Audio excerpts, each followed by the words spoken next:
Lord, I feel your presence here, not as an image, but as an actual presence, like a warmth that doesn't depend on the season. You're in the silence of the room, in the rhythm of my heart, in every unconscious breath I take. I look at the world outside my window, at the trees living by your cycles, at people hurrying about their lives, each with their story woven into your vast tapestry. And I understand that all of this is not chaos, but an intricate mechanism set in motion by you. In the grandeur of this creation, I realize my own smallness, my life, my ambitions, my grievances, all are but a tiny speck on an infinite canvas. Just yesterday, I was certain I had everything under control, but today, a single event, one word, one glance, and all my confidence shattered, reminding me that I am merely a passenger, not the captain. And this knowledge does not diminish me.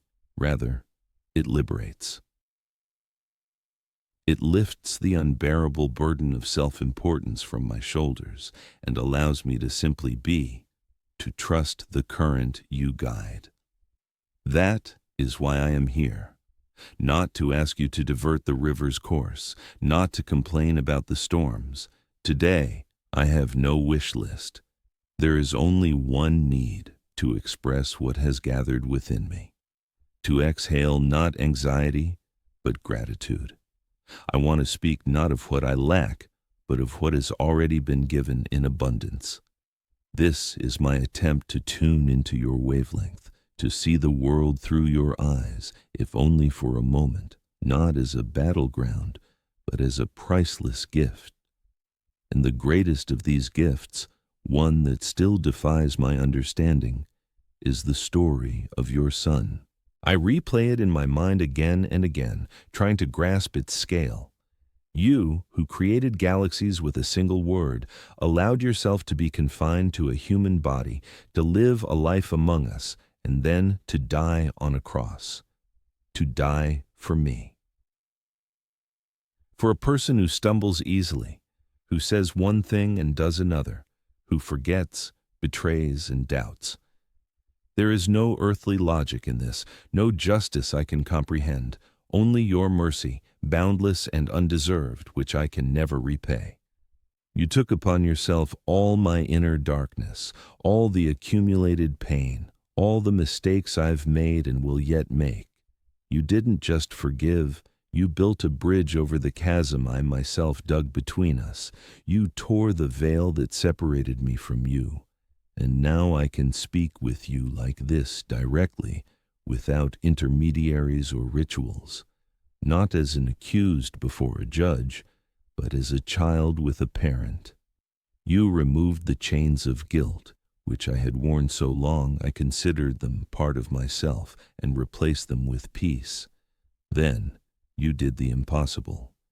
You showed that death is not a wall, but a door. Your resurrection is not merely a miracle from an ancient book. It is a promise given personally to me. A promise that the final period the world places is, for you, only a comma in a sentence that continues. You opened a path where my mind fears to look, and you said, "Do not be afraid, I am already there."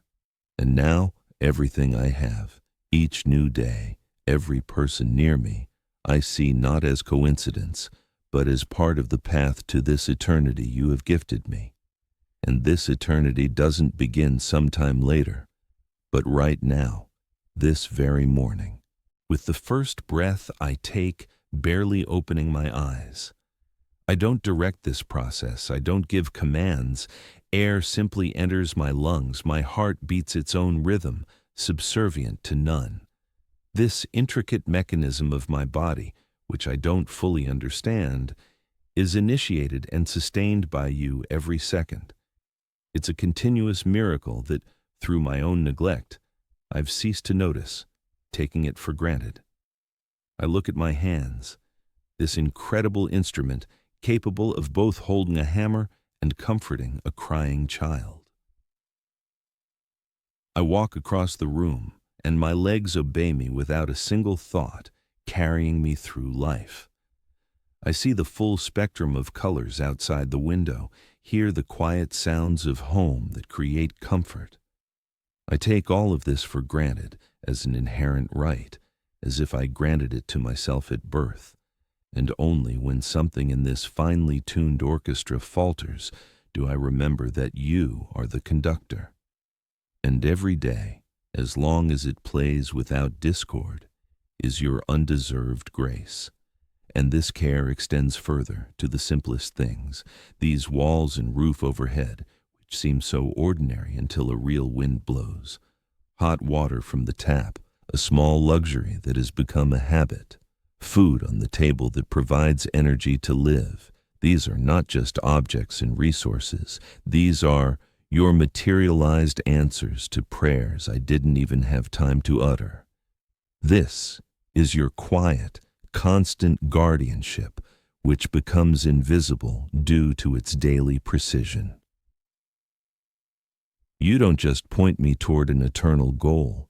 You give me everything necessary to simply live this day and take a step toward the next. And I am learning to see your love not only in pivotal events, but also in this everyday constancy. In the warmth that prevents freezing, in the taste of simple bread, in the very physical ability to take another step and another breath. It turns out all of this is not merely the backdrop of my life, but its strong foundation, built by you. But this foundation is constantly tested, because days come when the sky turns leaden and the silence in the house rings with pain. And then, when I am weak, frightened, and it seems you are thousands of light years away, I learn to see you differently. You are not in the miraculous deliverance from the storm. You are in that point of peace found at its very epicenter. You are in a friend's hand placed on my shoulder without a single word. You are in that sudden thought that brings clarity amidst chaos. You don't stop the waves, but you are the one who keeps me from drowning when they crash over me. It is in these moments when my own resources are completely depleted that I feel myself filled with a resilience that is not my own. It's not my character or my will. It's your strength which begins to act precisely when I acknowledge my complete powerlessness. It doesn't promise there will be no pain. It gives the ability to endure that pain. It allows me to take the next breath, to make it to morning, to find the strength to rise once more. And I know who breathes this strength into me, your spirit. It doesn't shout slogans or give ready-made instructions. It is simply present. It is the one who translates my confused, despairing stammer into a prayer you hear. It is the one who, in the deepest darkness, ignites a tiny spark of hope and reminds me of your primary promise. And I understand that your greatest care is not to remove all the stones from my path. It is to be beside me, holding my hand firmly as I learn to walk over them. And now, feeling your hand in mine, I don't ask for a smooth road. I ask for a discerning heart to distinguish your purpose from my ambitions. Teach me to hear your voice, not in the thunder of great events, but in the stillness between my own thoughts. Grant me the wisdom not to force open doors you've closed, and the courage to step through those you open, even if uncertainty lies beyond. I don't just want to walk beside you. I want to walk in step with you, trusting your rhythm, not imposing my own, and preserve this gratitude I feel now within me. May it become my anchor when the winds rise. May it not evaporate when trials instead of gifts are laid upon my table. I ask that the memory of your goodness be stronger than the pain of the moment, that gratitude becomes not an emotion, but a conscious choice I make every morning, regardless of the weather forecast outside.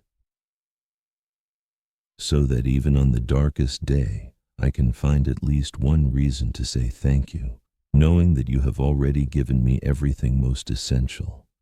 And so that I don't stray from the path, help me find you in the pages you have left behind. Open your word to me so that it ceases to be mere text and becomes the bread that nourishes and the light that shows the next step. May these ancient lines come alive for me today, becoming an answer to my unspoken question, a comfort in my quiet sorrow. Grant me not just to read them, but to inhale them, allowing them to change me from within so that my life becomes a reflection of your story. And now I let go of the wheel. Everything I've so desperately tried to hold on to, my plans for tomorrow, my fears for those I love, my ideas of how things should be, I place into your hands. I stop drawing my own maps and trust your route, whatever it may be. Take from me this illusion of control, which only depletes and gives nothing in return. May your will be the air I breathe, not a task I strive to accomplish. I know your design is perfect, even if from my vantage point it looks like a tangle of confused threads. You see the entire tapestry, while I see only the reverse side with its knots and loose ends. And this knowledge is enough to find peace. Not a single tear, not a single joy, not a single turn in the road is accidental. Everything serves your vast, incomprehensible, yet utterly good plan for me. My life is in your hands, and there is no safer place in the entire universe. And so now, I simply fall silent. Nothing remains within me but quiet awe. You are the one who was before all beginnings, and the one who will remain after all endings. You are the thought that birthed galaxies, and the whisper that calms my heart. All power, all beauty, and all glory belong to you alone, now and forevermore.